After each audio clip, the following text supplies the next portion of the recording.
Hello again. Today we're going to talk about sex and gender.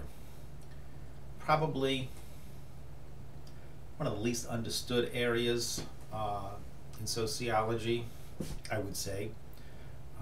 Probably because least understood areas in the general population, and because the definitions, even though seem very obvious to most of us, are not very obvious at all.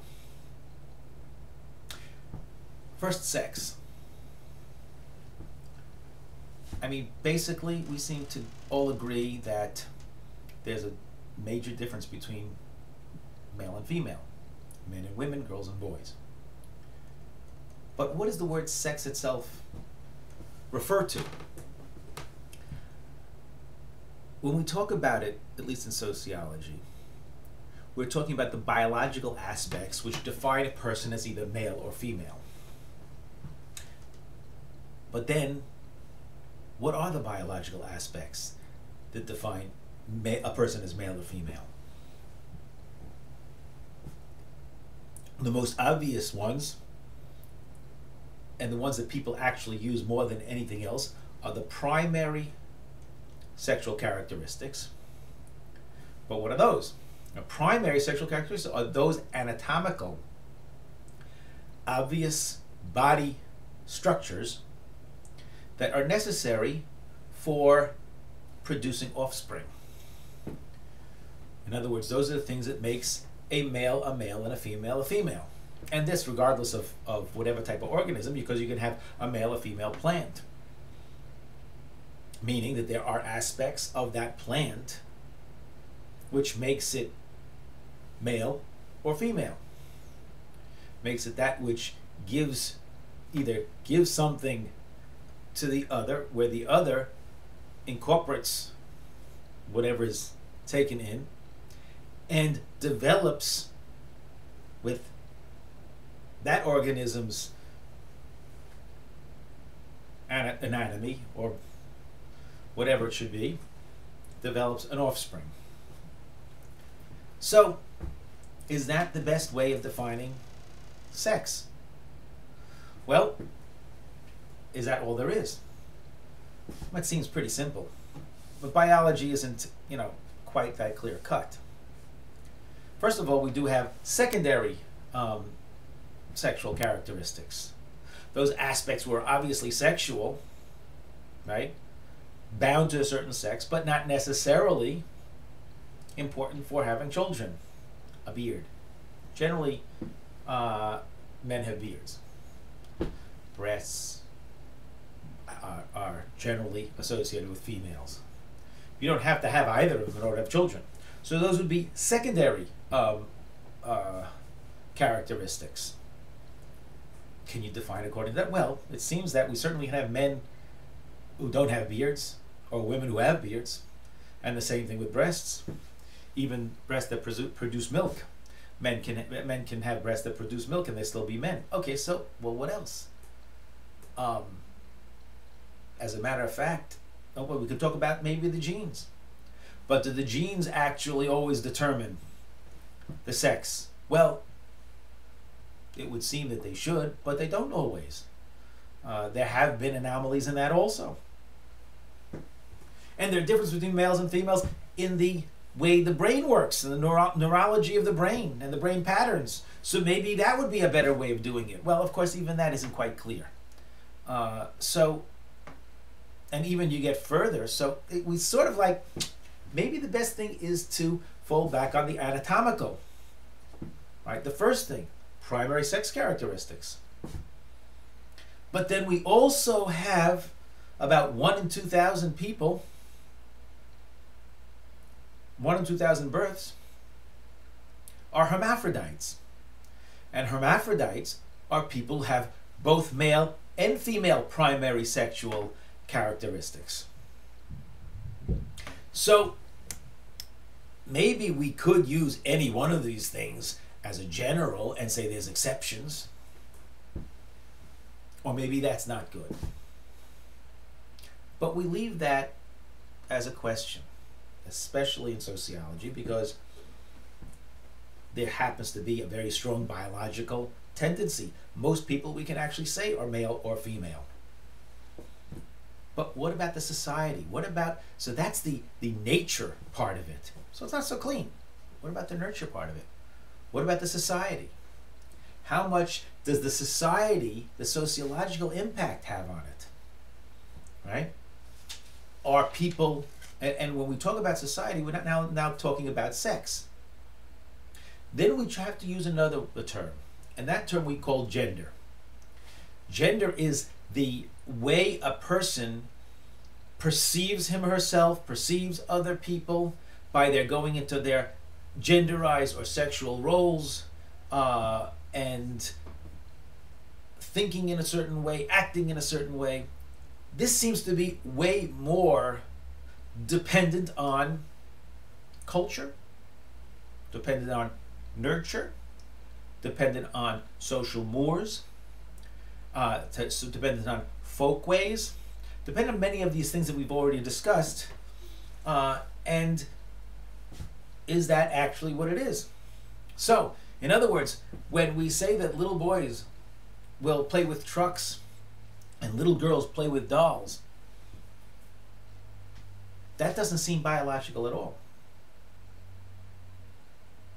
So if that's not biological, then we must be saying that it is cultural, influenced by by society, and in truth it might.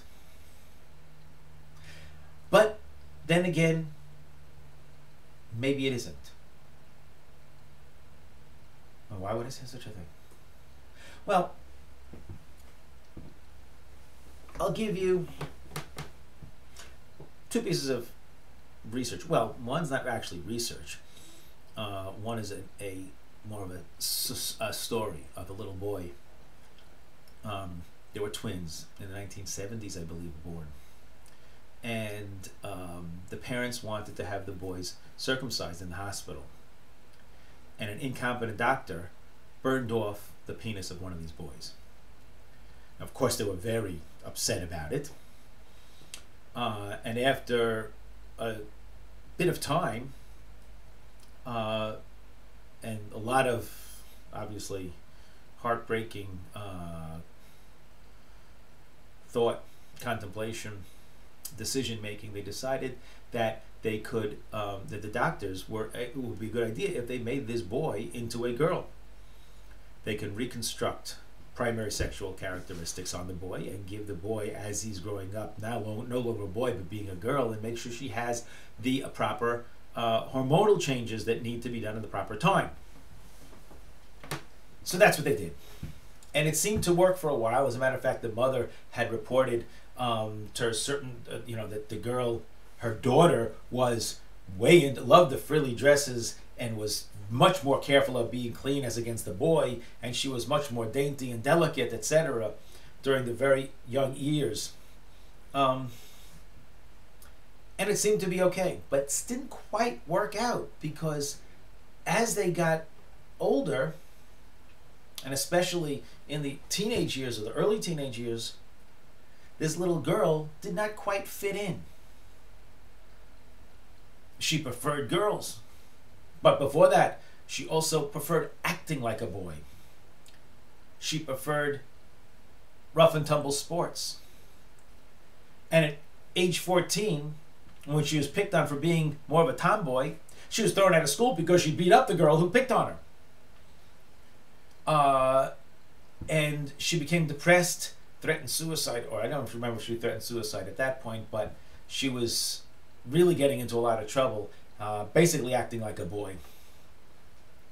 And at one point, the parents had to confide in her that what had happened to her, and that she was actually born as a boy, and they changed her over to a girl. Well, she said that made things a lot better, made things so much easier, because now I knew why I was always uncomfortable being who I was. And then they decided to rechange her into a girl, into a boy, and they rechanged her into a boy. She got married. Of course, couldn't have children, but unfortunately, he was no longer a happy person, and at age 24, this boy committed suicide. Not a very happy story, but it certainly tells us a lot. So there seems to be something, not necessarily as far as nurture and sociological and society teaching, because they certainly wanted this experiment to be successful. They didn't want that. And the other thing, there's been research also on chimpanzees reared in homes, or not reared in homes, but they were given, I don't remember the exact details, but they were given choices, male and female chimpanzees, to play either with dolls or with trucks, and the male chimpanzees preferred the trucks to the dolls, and the females preferred the dolls to the trucks. So there seems to be something in there which is not 100%. Okay? So when we talk about sex and gender, there is nothing which is quite 100% clear about it. On the other hand, there certainly is a very strong cultural influence on our understanding of gender and the opportunities given for a particular gender in a particular culture. And that's really what we have to look at and try to understand from a sociological perspective. It's not so much how much and whether it is, not whether it is or it isn't, or if it really is this or really is that, but how much is it in each particular case. Because everything can change. And it can change according to the time. So we do know, for instance, the ideas of what is a masculine-looking man or a feminine-looking woman changes from culture to culture and from time to time. In modern American culture, we like to think of beautiful women as skinny. It wasn't always like that. At one point, plump women were much more beautiful. If you look at the